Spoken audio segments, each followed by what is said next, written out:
So James and Fuhad are getting dragged by their weaves on social media because of these clips. I've seen the least baddies so far. Oh, Yeah. thank God we ain't from here. I'm a Texas girl. You ain't offending me none.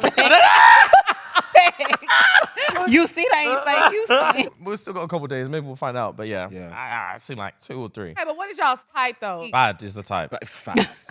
So what makes a girl bad? It varies though. It matters how you own it. There can be a skinny girl who wears the fuck out of being a skinny girl. And then you've got a thick ting who just owns the shit out of being a thick ting. It's bad is bad is bad. That's a PR answer. A PR answer. They're all beautiful. If you have, man, I'm not saying everyone's beautiful. I just told you Atlanta's clapped. I never said everyone's beautiful. I just said I'm not seeing any baddies here. You know what's funny about Atlanta though? Atlanta has a lot of transplants. So a lot of the people that live here, like you rarely run into people when you're out and stuff that are from Atlanta. Like the real Atlanta people, they be in the trenches, like off of Cascade. we about to get jumped next time we go Off out. of Cleveland Ave, that's what they be. Get What? jumped. We live here, man. I don't go to Cleveland Ave. I'm not getting jumped. What is the black girlfriend effect? This is You not know about Just glow this? up the other culture. Yeah, so you'll see a guy who's had a black girlfriend. All of a sudden, he's got buzz cut, like clean shape up. Glows up, bro. Yeah, I like that. I like that. They shave their hair because they start losing it. Because they're so stressed being around this black girl complaining about shit all the fucking time. That's why they gotta shave their hair. Nah, bro. White guys with black girlfriends, They grow step- a beard they step their because dick there's up. more cushion when they get slapped the fuck out of. That's hilarious. I think the black girlfriend effect. It might be a protective instinct, bro. You think? Protective. Do you guys have you ever had black girlfriends? Yeah. Yeah. Have you ever had white girls? Yeah. Oh wow. Okay. What's your favorite?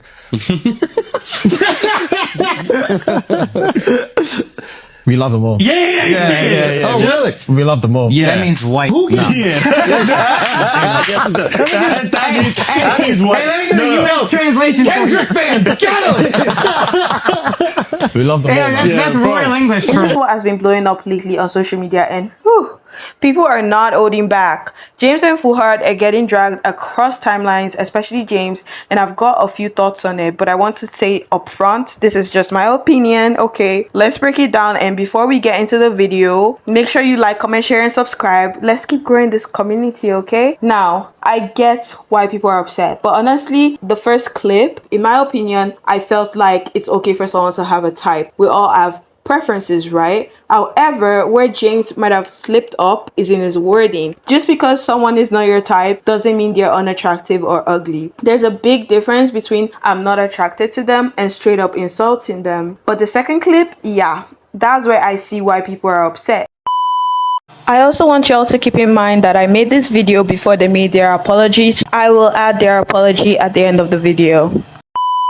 In the second clip, you could sense that James and Fuhad were uncomfortable, and people in the comments were quick to point that out. Some said it was giving spyless, like they should have spoken up or said something if they weren't feeling what was happening. And I get that. Their platform has been known to be a safe space, especially for women, and not just women, black women. So when you start implying that the people who make up a big part of your audience aren't your type, of course you're going to feel disappointed. Personally, I'm not mad, and I would still watch their podcast, but I understand why some people are. Because look, I'm not generalizing, but I do think a lot of black men in Europe have different preferences when it comes to dating. From my experience, I don't just expect them to prefer black women. If they do, cool. If not, cool. I'm all about going where I'm appreciated. And whether that's a black man, white man, Hispanic man, Asian man, whoever, it doesn't matter. So I don't seem crazy. There's someone else who pointed out that this is common with European black men,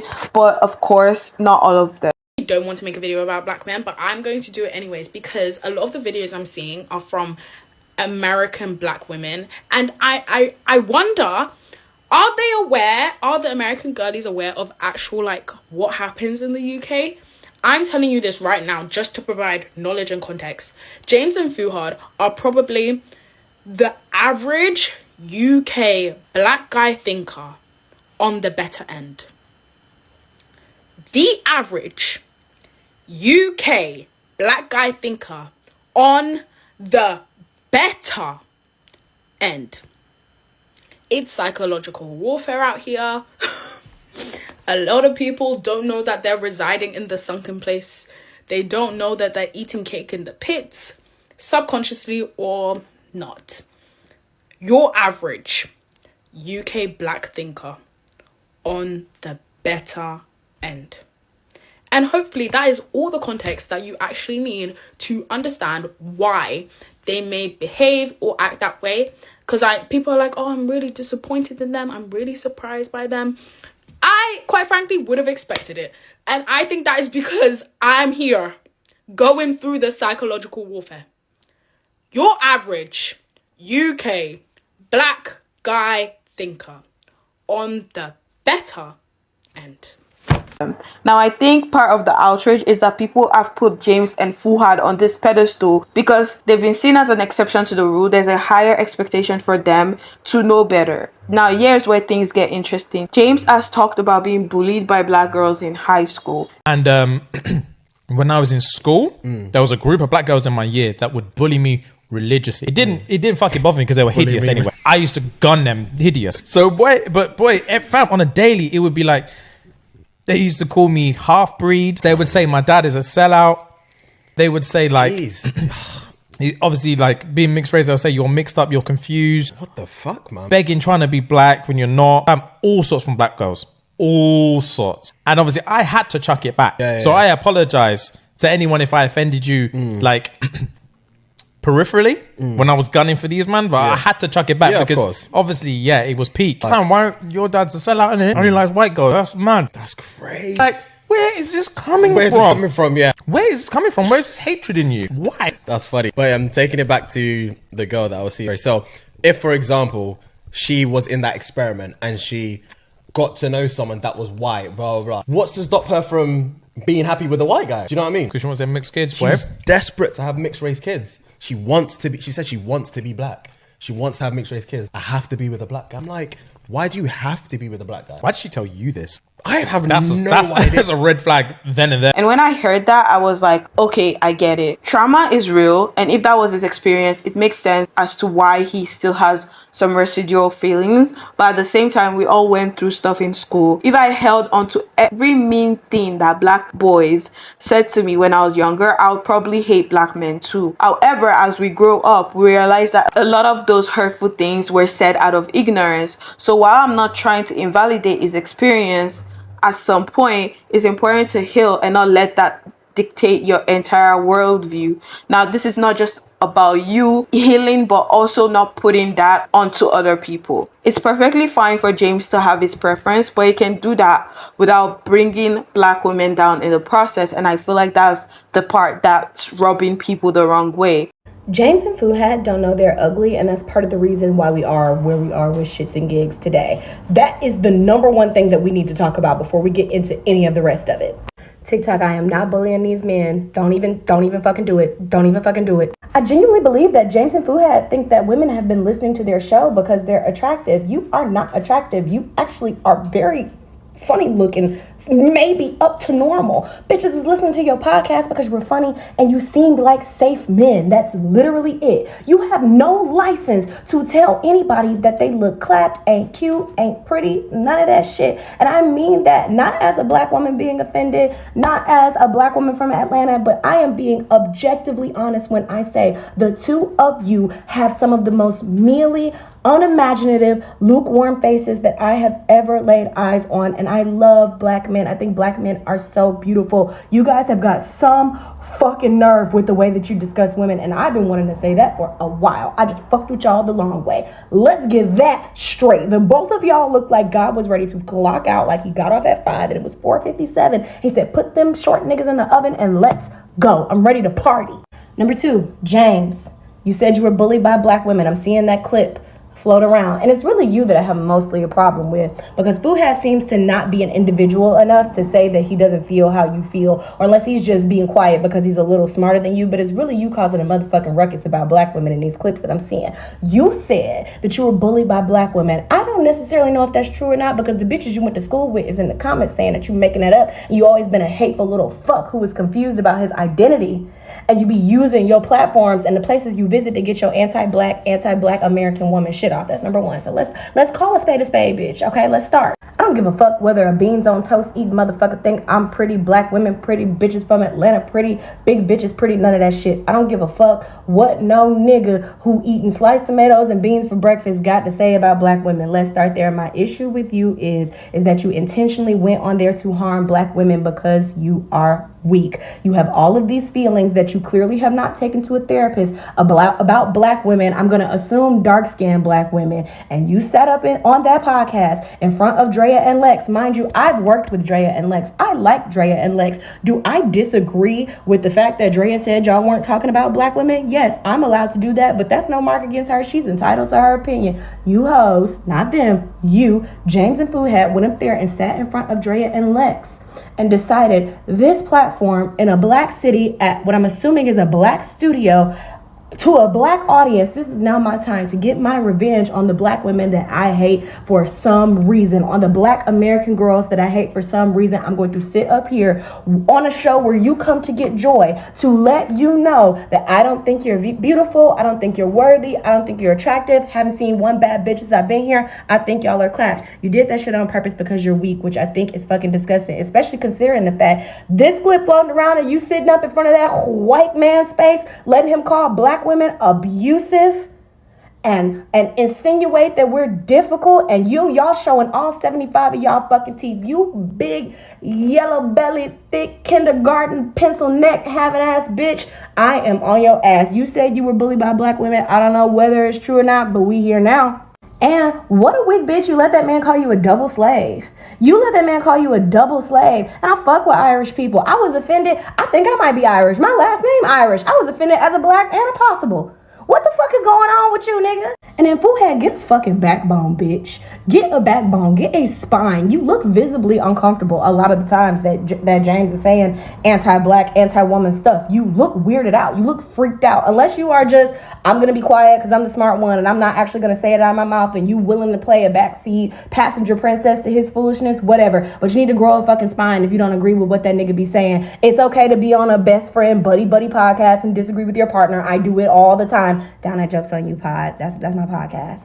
James, this whole they were mean to me because I'm light-skinned and my hair was long thing, you got to give that to God and the therapist. That is not our fault. Don't do that. Don't come over here no more. Don't come over here no more being motherfucking weird. And my last 2 points I want to make. This is a very long video. I don't give a fuck. You bitches, you big bitches being fat phobic has been hilarious to me since the first time I started listening to your podcast. Y'all say little fat phobic stuff all the time like y'all are not fat. Y'all are 5'3.5" and chunky than a motherfucker. No matter how much time you spend in the gym, you got more in common with big bitches than you think.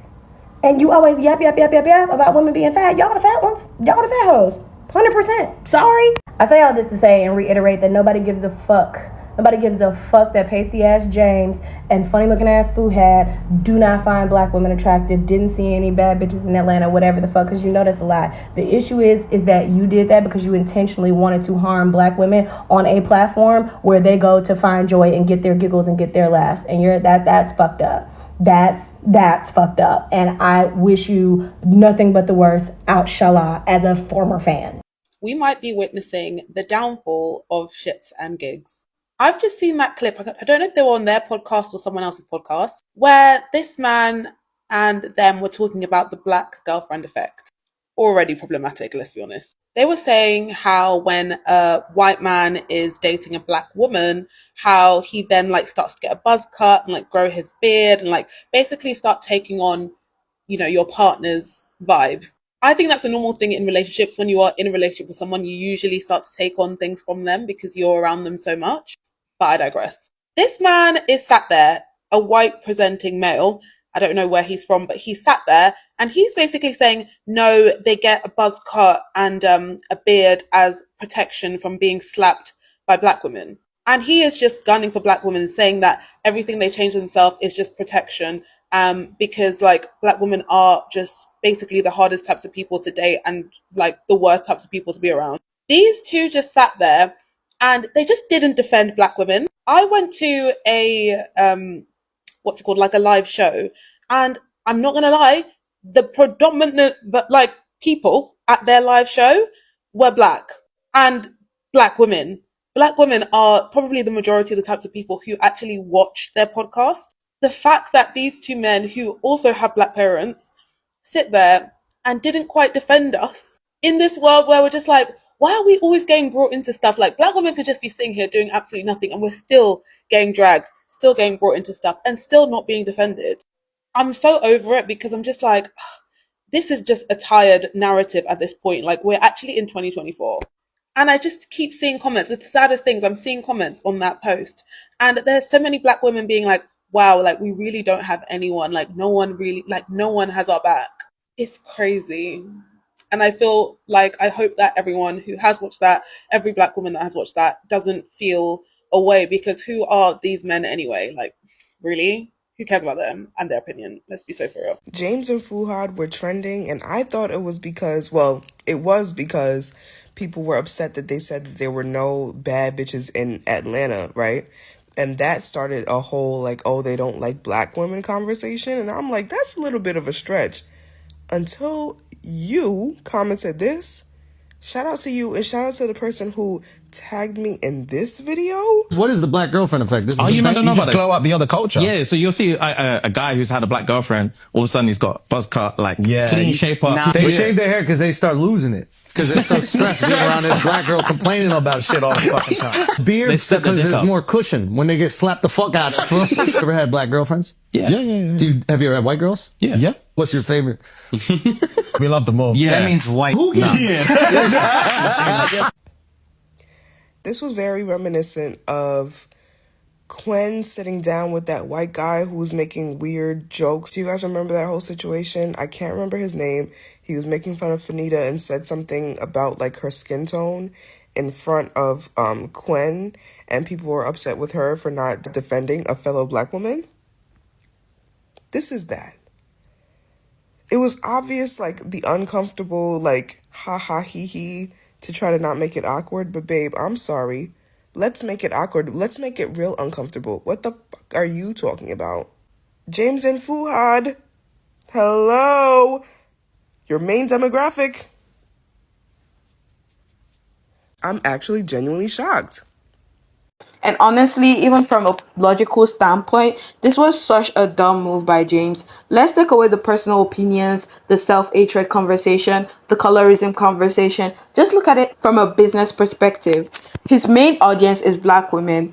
And here he's saying or implying that they are in his type. Whether that's true or not, it is bad for his brand. We've all seen how James reacts when he talks about women on TikTok or Instagram. And then when they put them on the screen, 9 times out of 10, they're white women. So for those that can read the room and can read him, we know that his type is white women. And that is cool. But if I was him, I'll probably just never bring up black women because it's not good for my pocket. There's no need to alienate your core audience like this. James seems to have a hard time separating his personal preferences from an objective reality. Just because you're not attracted to someone doesn't mean they're ugly. It's possible to recognize that someone can be attractive even if they're not your type. That's something James needs to understand. But then again, I don't care who he likes in his personal life. But when you're in a public space, you need to be mindful of how your words affect people, especially your audience. Do you know what I low-key don't get, yeah? This whole James and Fuhad thing being like a big thing.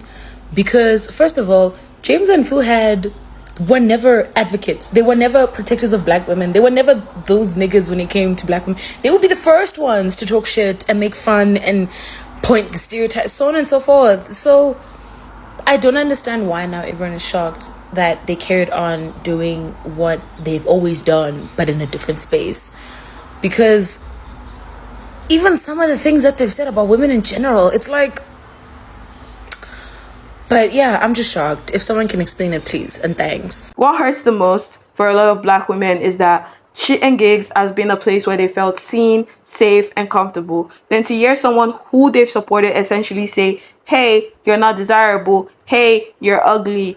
Even if he didn't directly say that, it is a slap in the face. And while James didn't explicitly say black women in Atlanta are ugly, the majority of black women, if I'm not mistaken, in Atlanta are black. So it's easy to connect the dots, especially considering things he said about black women in the past. At the end of the day, I'm not super disappointed because I've learned not to put influencers and celebrities on a pedestal. I expect the worst from these people because it's easier that way. You can't be let down if you didn't expect much in the beginning, right? But I get why people are hurt. James and Fuhad seem to be the exception to the rule. You know, the 1% of men with podcasts who didn't tear women down.